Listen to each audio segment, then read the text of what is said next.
Today on Chloe's Unbox. Dear DJ Chloe, avid fan niyo po ako. Hihingi lang po sana ako ng advice and please hide my real identity. You can call me Tam. May baby po ako, 2 years old. Yung tatay po ng anak ko, hindi kami nagsasama kasi po lagi na lang kaming nag-aaway dahil sa mga babae.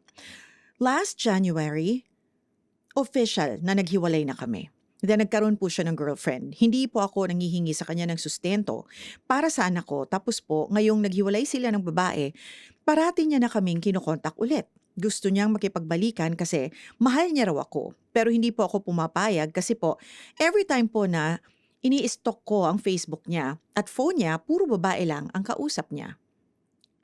At ngayon po, madalang na lang ulit kaming mag-usap. Baka may ibang pinagkakaabalahan na naman. Tama po bang itigil ko na ang communication ko sa kanya para hindi na ako umasa? Letter sender, Tam. Hi, Tam. Oh, yes! Yes! Itigil mo na! That's the best thing that you can do. Tigilan na siya. Tumigil ka na rin. Wag lang communication sa kanya ang itigil mo. Literal na tigilan mo na siya. You can still, allow him to be the father of your child. Pwede mo kayo mag-co-parent di ba? Why not? Kasi ang hirap niyan magkikipagbalikan ka, mag-okay kayo, may anak kayo, pagkatapos mabubuntis ka na naman. Ay nako. It's just going to be a string of pearls. Tapos, sasakit na naman ang ulo mo. Alam mo yun, instead na isa lang na bata, ang iintindihin mo, you're a single mother, a single parent to one child, magiging dalawa, baka maging tatlo pa. Well, kids are blessings, pero mahirap kasi yung kasama mong bumubuo ng bata, mukha namang hindi naman siya decided na maging pamilya kayo. Parang hindi naman, alam mo yon. So, mahirap na. Based sa experience ko kasi, hindi naman lahat pero mostly ng mga lalaki, hindi naman niya nag-iisip ng family planning Usually mga babae, it's your body. It's your body, it's your chan. So, yon. Ingatan mo sarili mo, okay? As I've said, you can still allow him to be the father of your child. Why not? Mag-co-parent kayo. Pero, just stop being his, doormat.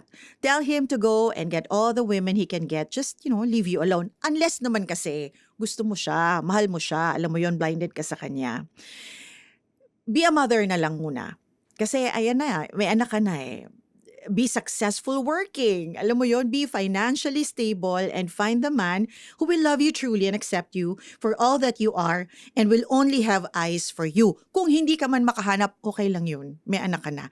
And it's totally okay. Minsan, you will realize by, spending time with yourself, baka hindi partner ang kailangan mo. Baka kailangan mo kaibigan lang. Maybe you wanna grow old with a friend. Maybe you just want to be alone.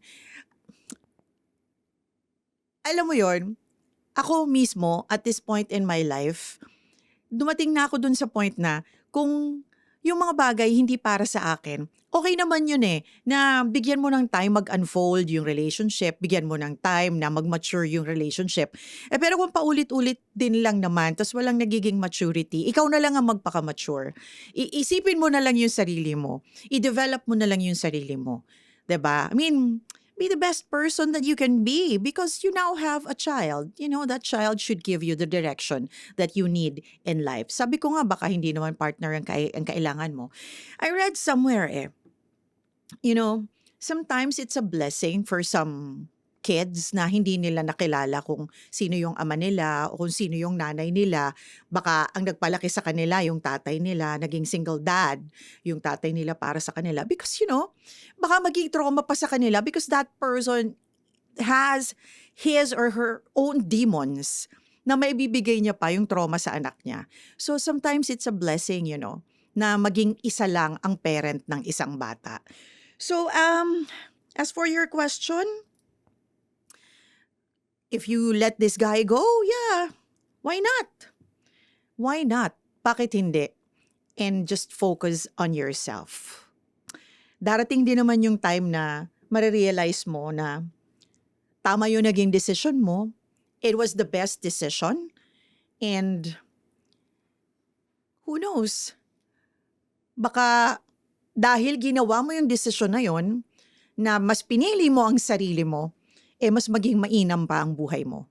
Okay? So thank you for your letter, Tam. I hope that you also make the wisest decision that you could ever make. Thank you for your letter.